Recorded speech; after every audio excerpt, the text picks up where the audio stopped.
Last week, we were talking about rituals. We were talking about sacraments as rituals. And on one hand, I was tearing them down, and on the other hand, I was holding them up. And I want to continue on with that thread because there's more to be said about rituals and about sacraments. A ritual sacrament we defined as an outward expression of an inward transformation. And it's really important for us to understand this because as we were talking last week, the ritual itself, the sacrament itself, the actual form, the thing that we do, the words that we say, the actions that we take are meaningless in and of themselves. Whether it's baptism or whether it's Eucharist or whether it's marriage, holy orders, whatever, it is the transformed heart coming to the ritual, coming to the sacrament, that imbues it with meaning. And this is so important for us to understand. The transformed heart, what we bring, it is what brings meaning to the ritual. And then the ritual conveys that meaning to the community and binds us together in shared experience and shared meaning. And so it's kind of a closed loop. And it's so important for us to get this. But just like, you remember in The Wizard of Oz, Oz didn't give nothing to the Tin Man that he didn't already have. It's like we need to bring meaning. We need to bring the transformation that we are experiencing in our walk with God to the ritual, or the ritual itself will end up being meaningless. Now, obviously, this is the tearing down part of the sacraments, trying to right-size them, get them right in our perspective so that we can use them correctly in everything we do, because rituals and sacraments are absolutely necessary, both in terms of our communal lives and our individual lives. But we need to know how to use them, how they function. First of all, they're never ends in themselves. If they were, if we thought that this string of words could somehow affect God, that would be a superstition. That would be a way of us reimagining our sense of control or our ability to control things that we can't control. They're God's domain. This is where we become dependent. This is where we become powerless. This is where we become vulnerable. This is where we submit ourselves to things that we can't know or understand. And the ritual can bring that home to us if we're not imagining it in the wrong way. And I got Jesus to back me up on this. I mean, you can put them up if you want to. I'm not going to actually read them, but at Matthew 5, around verse 23, this is where Jesus says, if you're going to leave your gift at the altar, okay? So this is a very set religious practice of taking a sacrifice to the altar. This is their purity code. This is how they became pure again when they had become unclean. So he's going to the altar, and there he remembers he has something against his brother. Jesus says, leave the gift at the altar. Go reconcile with your brother, and then come back if you want to and burn the bird. You know, whatever it is you want to do. But the thing is, that gift is meaningless if the relationship is broken. If the heart is compromised, that ritual is not going to make it right. The ritual is where we publicly celebrate the transformation that we're undergoing. And then at Mark 12, verse 28, this is where Jesus is questioned about the greatest commandment.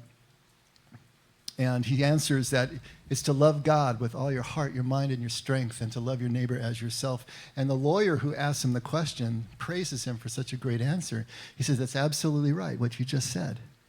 He said, nothing else matters. All the burnt offerings don't matter in the face of just that love. That's it. It is that love, that transformation, that moving and being able to see things from a different perspective that brings meaning to our rituals and to our sacraments. And then my favorite, Micah 6:8. This is where he's talking about, what is the Lord really requiring of us? Is it burnt offerings? Is that what is going on? Does God really care about the yearling calf, about 1,000 rams being sacrificed? Does God really care about 10,000 rivers of oil being burned? Oh, no. All God cares about is that you do justice, that you love kindness, that you walk humbly with your God. That's the part that God is after. That doesn't mean that the rituals of the sacraments are unnecessary. But it means that we got to get the cart before the horse. We've got to understand this is the way they work. Now, if that's the case, you might ask, well, then why do we do them? Why even bother with them if everything is really happening internally anyway? And maybe I could ask you, what's your impression of ritual anyway? When you think about ritual, when you think about religion, when you think about organized church, is it a positive or negative first reaction that you have? See, for most of us, it's negative. We talk about ritual being empty. We talk about ritual being meaningless, absurd even, the things that we do. Ex-Catholics like me, we remember all the ritual because the liturgy and the ritual is a centerpiece of worship in the Catholic Church, Episcopal Church, High Lutheran Church. All those have those liturgical based. So there's so much liturgy and ritual that is absolutely beautiful, but it didn't mean anything to us as kids. It was never really explained to us as kids. We didn't know what was going on. When I was a kid, the priest was still facing the other way, and everything was in Latin. What kind of meaning did that have for me, Oh, yeah, in the 60s, they turned him around, and he started speaking English. That helped a little bit, but still didn't get it. What in the world is going on with all of this stuff? And so we tend to denigrate ritual. We tend to even ridicule it as being empty, as being meaningless, as being even cultish. It doesn't do any good. And all of that is true if the ritual, if the sacrament is done thoughtlessly. If it's done just to obey or to conform to the practice, to the religion, to the church, to the family, whoever is instituting it. And also, if we're just doing it to gain approval, if we're doing it to gain standing, if we're doing it so people will think well of us, there is no meaning there.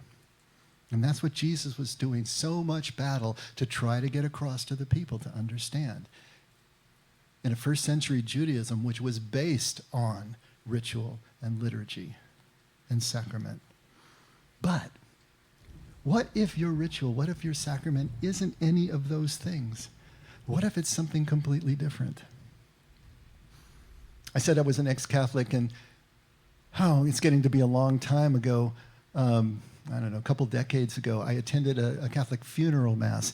And I hadn't been to a Catholic mass in some time, except for funerals and weddings. That ends up where you end up going, right? And I was sitting there through this mass, and next to me was a young man. He was probably, I don't know how old he was, probably in his late 20s at the time, who had just converted to the Episcopal Church.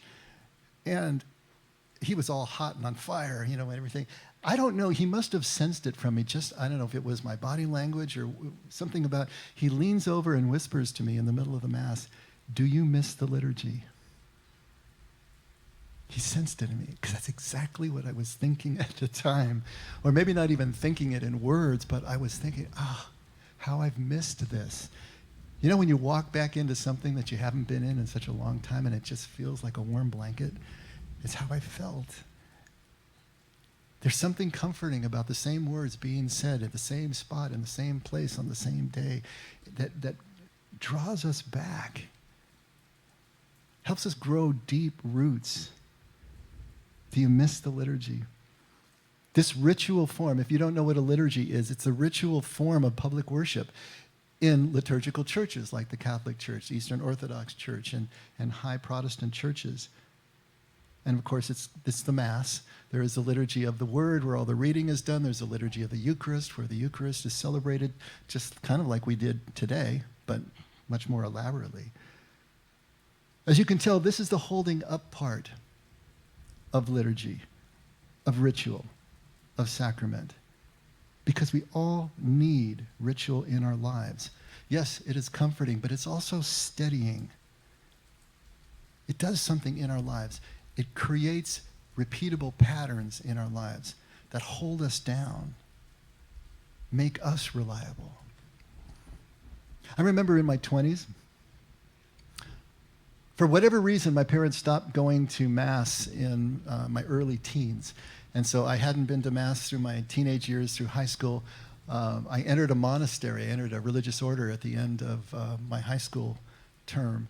and didn't stay very long, realized it wasn't my vocation. When I left the order, I also left the church, not on purpose. I was just bent on other things. And there was a period of about, 14, 15 years before I re-entered Christianity, but then in an evangelical setting, which kind of blew my mind. But it felt comforting coming back to Jesus. But I remember through my 20s, every Sunday afternoon, I would fall into this deep depression. And it was like clockwork. Every Sunday afternoon, I would feel this. And I didn't realize it was happening for probably years. But after a while, it's like, Sunday afternoon. Why is it always Sunday afternoon? And then I'd wait for it, and there it would be, Sunday afternoon. Until in my 30s, when I started going back to church again, after this long search, ended up back in now an evangelical church. I wasn't coming back to the liturgy, but I went back to church, and suddenly the depression was lifted on Sunday afternoons. And I didn't even think about that for a while. But all of a sudden, I realized that I was missing the Sunday morning ritual. I was missing the sacrament that I had grown up. And it wasn't just the Mass itself. There was kind of an extended liturgy that my family was involved in. Yeah, the whole family, we'd all get up. We'd all get dressed up, because back in the 60s, that's what you did. You got dressed up to go to church. And we would go and we would have the Mass. And then after the Mass, we would go to, I remember it was always Paris Restaurant, which is across the street and just a little bit down from the church. And they had this rotisserie chickens always turning in the window. And so here I am, I'm about hip high, looking up at these chickens turning. I can still see them if I close my eyes, and go in and have pancakes, Every Sunday, like clockwork, the same thing, the same time, and then all of a sudden it's gone. And I'm here in my 20s without my family, moved out on my own, and something in me knew that there was this big piece missing. That ritual was gone, and it needed to be replaced with something. It wasn't replaced with the Catholic liturgy, but it was replaced with another ritual, another way of doing things. I had lost that sense of security. I had lost that sense of place and belonging in my life. And I needed to come back to something that reset it. Think about the rituals in your life. Do you have rituals in your life? You do, and you probably don't even think of them as such. Do you have a morning ritual? Do you do the same things in the same order every day when you get up, or close to it? What do you do when you get up? How many times do you hit the snooze button before you finally get out of bed? Do you have a set number of times? I do. I can hit it this many times, and that's kosher. After that, I got to get up. And then what do? Do you tend to the dog first or to the coffee first? What's the most important thing? Do you get the dog done? Do you get the coffee done? Do you go to the bathroom? Well, what is it that you do? And do you have a ritual for the coffee? Because we have a very specific way that we make coffee at home, and it's got to be that way because we know that's what tastes good, and it goes in this order. And then how do you put the toothpaste on the toothbrush? Is it just a dab? Do you do a whole line across the whole brush? How do you go up and down, side to side? All these things that we don't even think about are rituals, but think about how locked in you are. And then you can extend that to your commute to work. Think about the rituals and think about how comforting that is. And when you have to miss that ritual for whatever reason, something intrudes and breaks up the ritual, doesn't it kind of discombobulate you for the day? These rituals are important for us as human beings. This is what we do. They're comforting in that they are steadying, they are regular, they are reliable, and all of that is really, really good. You have come to expect us to be here every Sunday morning because that's our ritual. And John and I and the band, we have a ritual before you even get here of what we do and how we set things up. And it's all part of our extended liturgy, our extended ritual. And what we do here in the morning. This is a ritual, certainly not as elaborate as a liturgical church because we're not liturgical, but we have the same form that we do. We have our announcements, we have our band, we have worship. We talked a little bit about worship, but there's a whole shape to the worship that we're trying to hit that is part of this, and then our message, and then our time for just fellowship. We go to lunch afterward. This is our ritual here. This is our liturgy here. And it's so important. There was a study that said That when you were doing personal grooming, like brushing your teeth, for us, 90% of the time that we're doing something like that, we're thinking about something else. Think about it. Are you ever really thinking about brushing your teeth when you're brushing your teeth? So we're not aware of the ritual while we're doing it, just like we can come to church and be just as unaware of the ritual as I was as a kid going into church and having to endure the liturgy, and just waiting for pancakes on the other side because I didn't understand what was really going on. But if we could start to bring awareness and intention back into what we're doing while we're doing it, everything starts to change. Even something as simple as brushing your teeth. Thich Nhat Hanh, who just died just a few months ago, the famous Vietnamese monk and author and mystic, he said, when you're washing the dishes, really wash the dishes. Wash the dishes.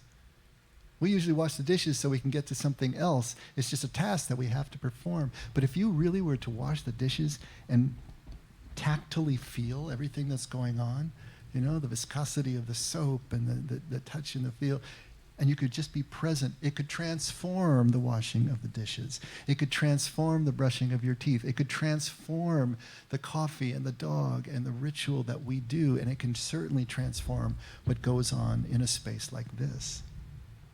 Brother Lawrence, whom I've talked about so often, was a master at this, realizing that we don't have to invent ways to come at God. We just do what we normally do all day long, but for the sake of God, with awareness of God's presence. He said, I could pick up a straw off the ground and it's a sacred act if I do it for my God. It's that continuous prayer of Paul that imbues all of these rituals, not just the formal ones, but all of them in our lives with meaning, with purpose, and with a sense of something more there, something else that is coming. So, it's steady, it's regular, it's good, but it's not enough. We need to have that meaning. We need to bring our intentionality so that we can find the purpose, find the meaning. We need to know what our rituals actually mean, both formally, communally, and also personally and subjectively. The two best masses that I ever attended in my entire life were in my mid-30s when I was spending a lot of time at Sarah Retreat in Malibu with the Franciscans and the Catholics up there.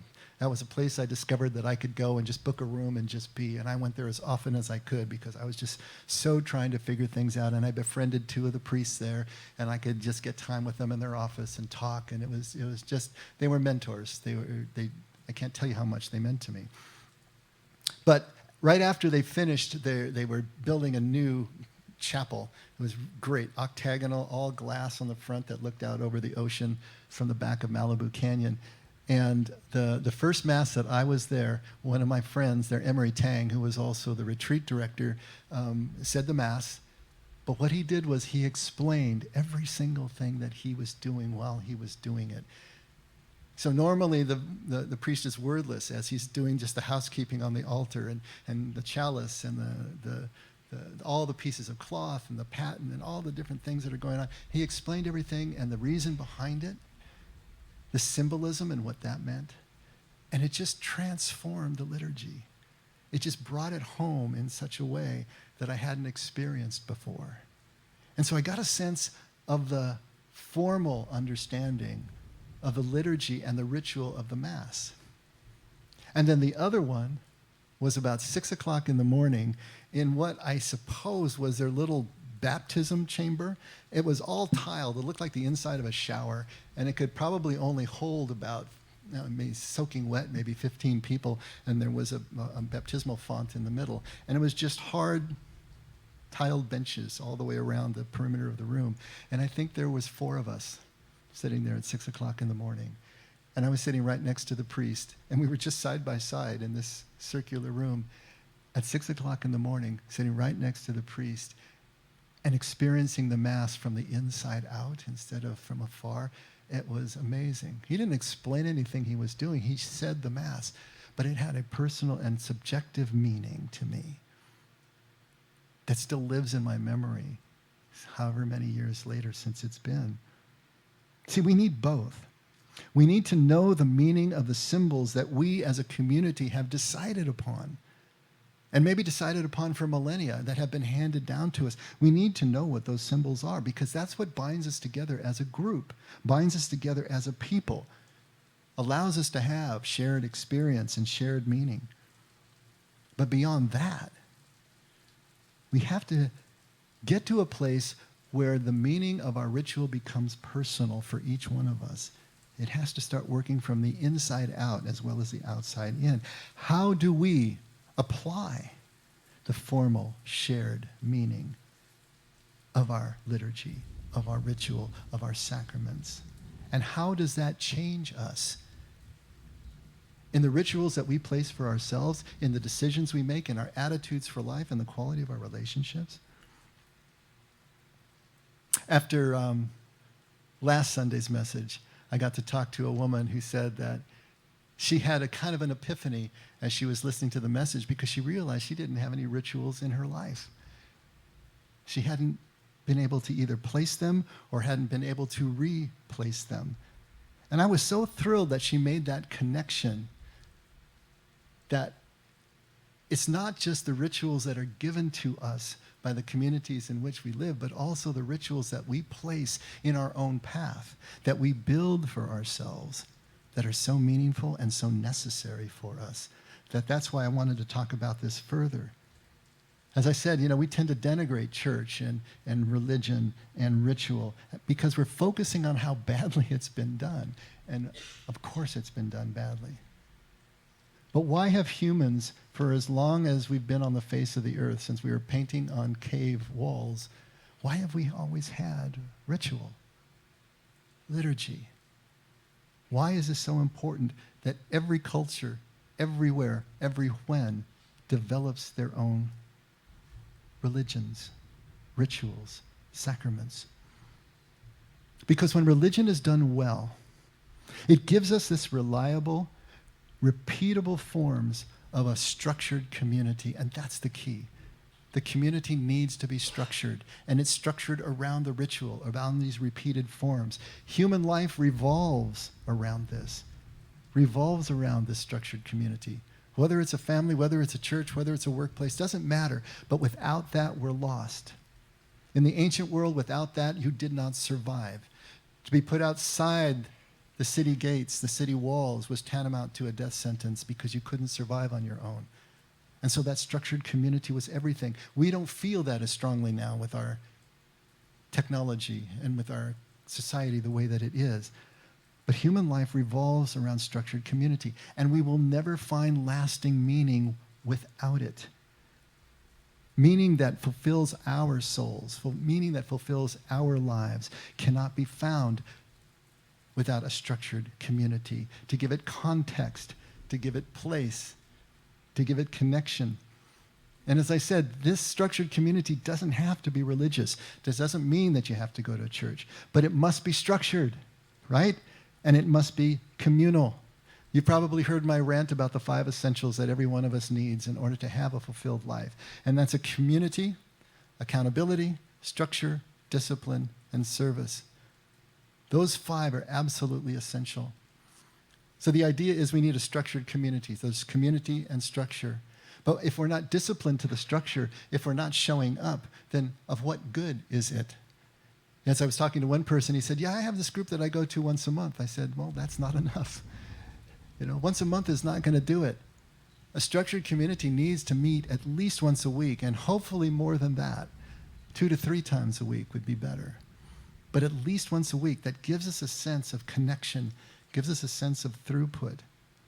And so you have to be disciplined to the structure of the community. You actually have to show up to it. And when you do show up to it, it's not just being a wallflower or just checking off a box that you actually went, but it's coming early and having conversations and taking names and numbers and staying late and doing the same thing, so that eventually, if you don't show up to a meeting, everyone's going to notice, and they're going to call you to find out if you're okay. That's accountability.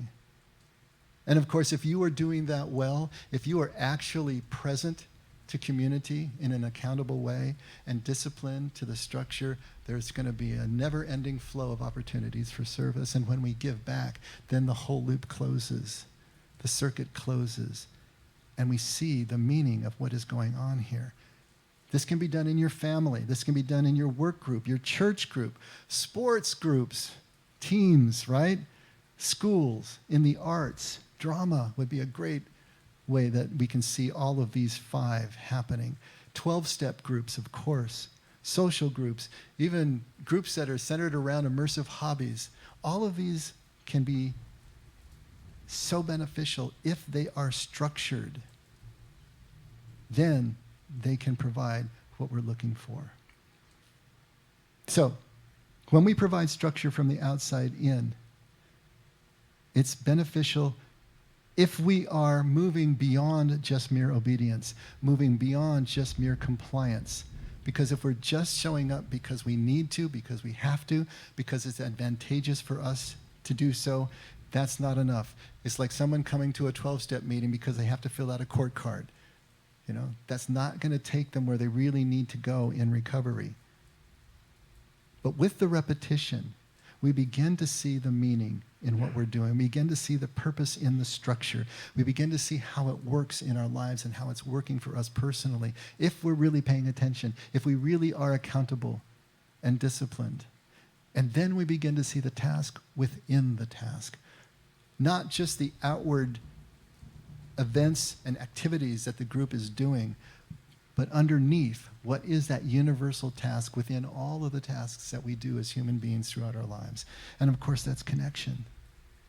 It is a connection that is a task within the task. Now, we may love the surfing, the music, the breakfast, of whatever it is that we is the reason for our gathering and for our structured community. But we begin to see that the connection and the unity that is formed is what's really going on. You know, Mary was talking about Nina. Nina and I have been joined at the hip for about 13 years doing ministry and recovery and treatment centers and whatnot. And we had a ritual way that we would connect throughout the week. And now that ritual is blown up, you know. So we're kind of off balance right now, and we're trying to find new ways to start to ritualize our connection points because it's so important. Not just for her as she's going through what she's going through, but for me. You know, you feel off balance.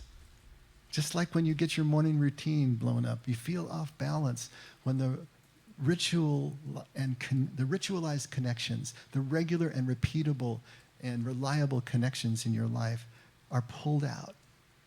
You feel the difference.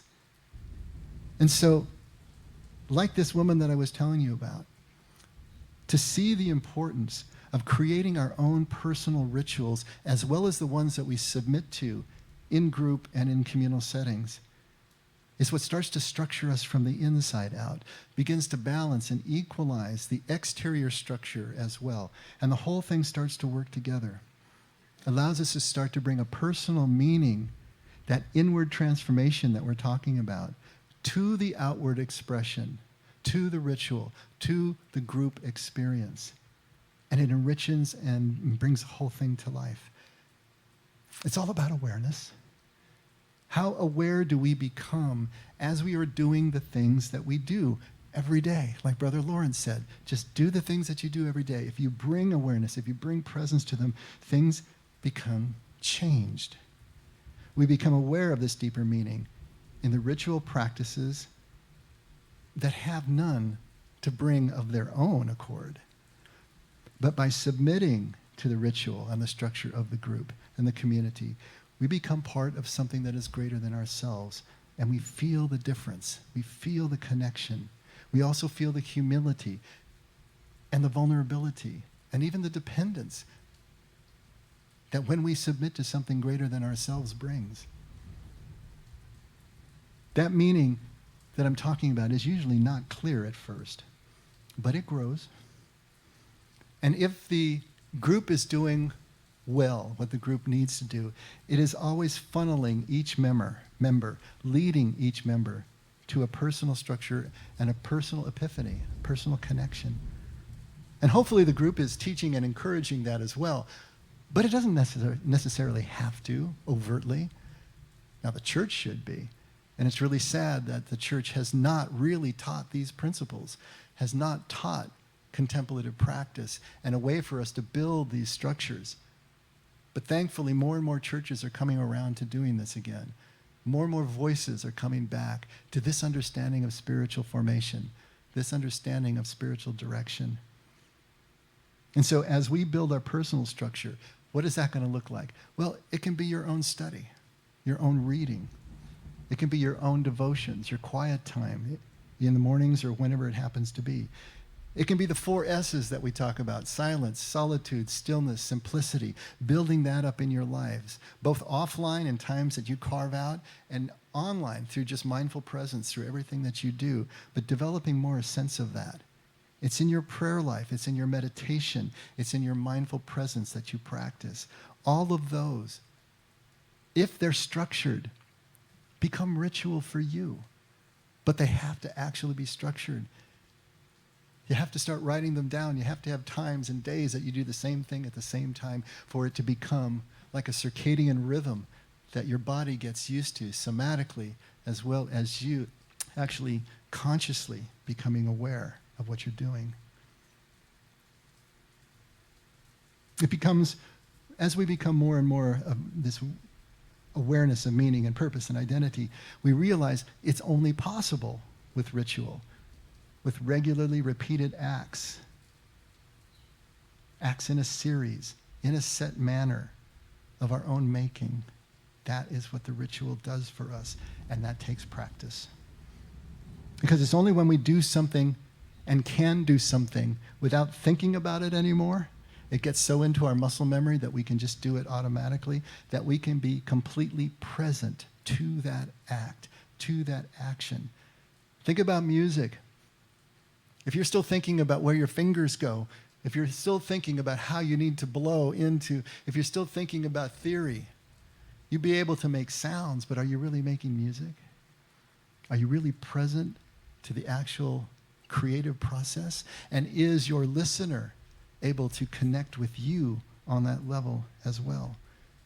Sports, of course, if you're still thinking about the mechanics of what you do, how can you actually perform? And how can you perform under pressure?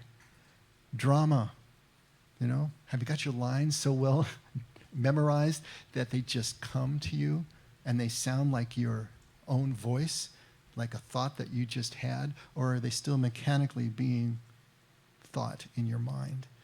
A new language that you learn, are you still struggling to translate in your mind before you squeak out the words?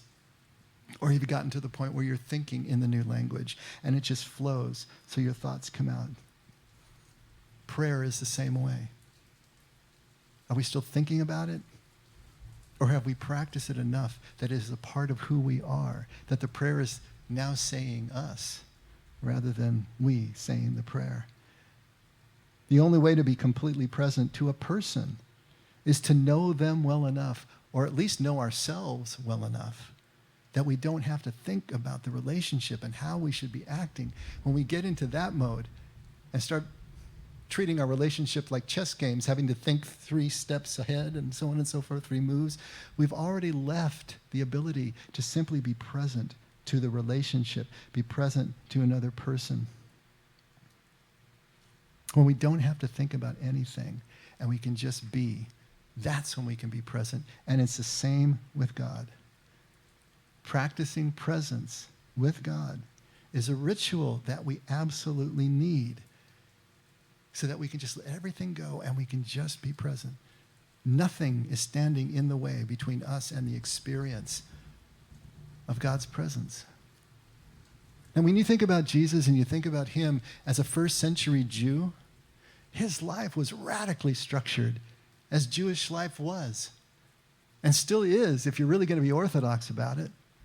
But in the first century, everything that you did in life was structured by ritual, was structured by the liturgy. You had regular times, like you had the Sabbath, of course, once a week, but you had other times that you went to synagogue. And in the synagogue, there were cycles of readings, the parashah, the haftarah, the readings from the Torah, the readings from the prophets that were said on an annual or 3-year cycle. And so those were regular things that you did every single time. And everybody knew what they were, what those Torah portions were. And so they would say them. There was structured time for prayer that was broken up throughout the day. Calls to prayer where you had to come and pray. There were pilgrimage festivals, 5 of those a year. Well, while the temple still stood, all the males had to descend back on Jerusalem and go to temple and perform their ritual actions there. Everything was structured. The dietary codes, what you ate, how you prepared it, the purity codes, what you did, how you cleaned everything, how you presented yourself as pure to the priests after you had become unclean. All of these were structured. All of these were codes, and Jesus kept them all. Every non-rabbinical ritual, code, law, Jesus kept. But here's the catch. There's always a catch, right? If we know these things well enough that we don't have to think about them, that can make us absolutely present. But it can also put us to sleep. And that's up to us, right? When you know something so well that you don't have to think about it, you can do it in your sleep. Often we do, right? And so which way are you going to go with this? It is the practice that makes us present to the reality and the truth behind and the meaning behind the ritual. But it can also lose meaning for us again if we're not bringing our intentionality to it, or if we get distracted by other focus, by other conflicts of interest, let's say. This is where Jesus came into conflict with the Pharisees. And just to give you a flavor of this, at Matthew 23, starting at verse 23, this is the substance of all his conflict. The lost meaning of the ritual that was now getting between the people and their God, because these were their teachers, these were their religious lawyers, and they were leading them down the wrong path. And these are all the woes that Jesus says, and he gets as adversarial as he gets anywhere in the Gospels. Woe to you, scribes and Pharisees, hypocrites, for you tithe mint and dill and cumin, and have neglected the weightier provisions of the law, justice and mercy and faithfulness. And so he's already setting up. You do all the tithes, you do everything assiduously, every little bit of the law and every requirement you do. But you are missing the weightier provisions, justice, mercy, and faithfulness. But these are the things you should have done without neglecting the others. You blind guys who strain out a gnat and swallow a camel. So the gnat was the smallest unclean animal known to the Jews, and the camel was the largest unclean animal, at least Palestinian Jews. Babylonian Jews had elephants, but you can see where Jesus is going with this. They would literally put muslin over their cups before they poured a liquid into it to strain out the unclean gnat, because for them to swallow that unawares would make them unclean, right? But he says you strain the gnat, but you swallow the camel because of the things that you're doing. Jesus is a master at using words. Woe to you, scribes and Pharisees, hypocrites, for you clean the outside of the cup and of the dish, but inside they are full of robbery and self-indulgence. These were the purity codes, the cleanliness codes, where everything, hands had to be washed, everything had to be clean. First, clean the inside of the cup and of the dish, so that the outside of it may become clean also. Woe to you, scribes and Pharisees, hypocrites, for you are like whitewashed tombs, on which the outside appear beautiful, but inside they are full of dead men's bones and all uncleanness. So you too outwardly appear righteous to men, but inwardly you are full of hypocrisy and lawlessness. And you can imagine this didn't go over very well. Jesus is nearing the end of the rope for himself as far as they were concerned. But the Pharisees had lost their meaning. And these rituals that they had perfected and taken to a fine art, they had still lost the meaning in the conflict of interest that they were faced with. They fell asleep to the original intent of the ritual as they were focused on non-spiritual goals. They were focused on feathering their own nests, on getting the good seats at the table, at being seen as righteous, and of course, getting remuneration. And they lost the presence to the moment. They lost the presence to their community. They lost their presence and their awareness of the people and their needs, which means they lost sight of service and they lost sight of any kind of sense of love because they were all twisted around. And Jesus' message here is not to abolish the law, not to abolish ritual, not to abolish these practices, because he maintained them to the end of his life. Absolutely. He kept all of these.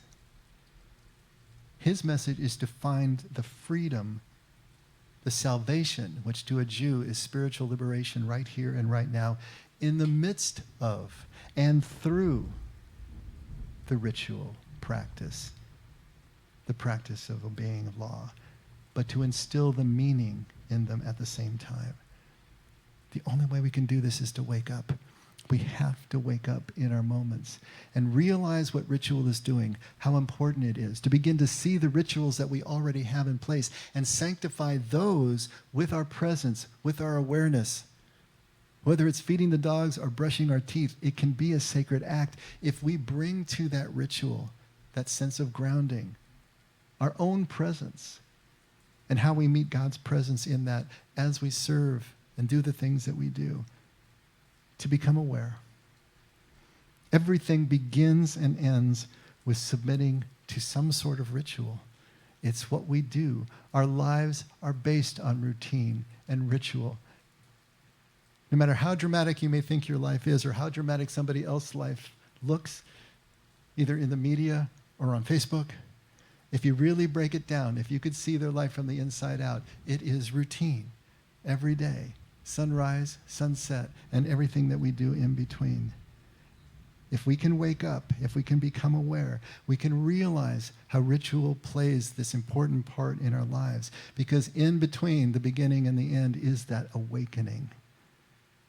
That ability to see the task within the task and God's hands and feet on the ground in our lives in the moments. And so the key here is not to miss everything that God is showing us through our rituals by missing the sacred ritual itself, or feeling that we don't need it, or denigrating it in any way. To embrace it and to give it the meaning that will change us from the inside out. Let's pray.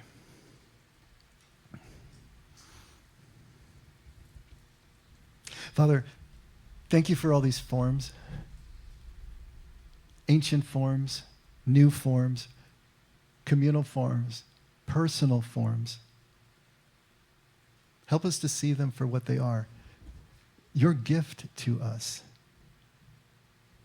Your gift of us being able to find the stability,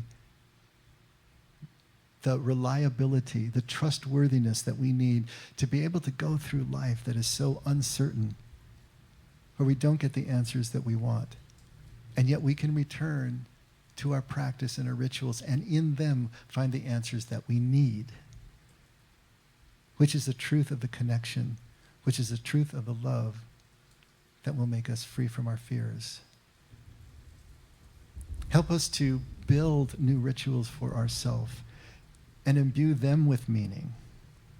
Help us to see the rituals that we're already involved in and cherish them in ways that we haven't before, because we see how they connect us and how they build a sense of belonging and security and family in an uncertain world.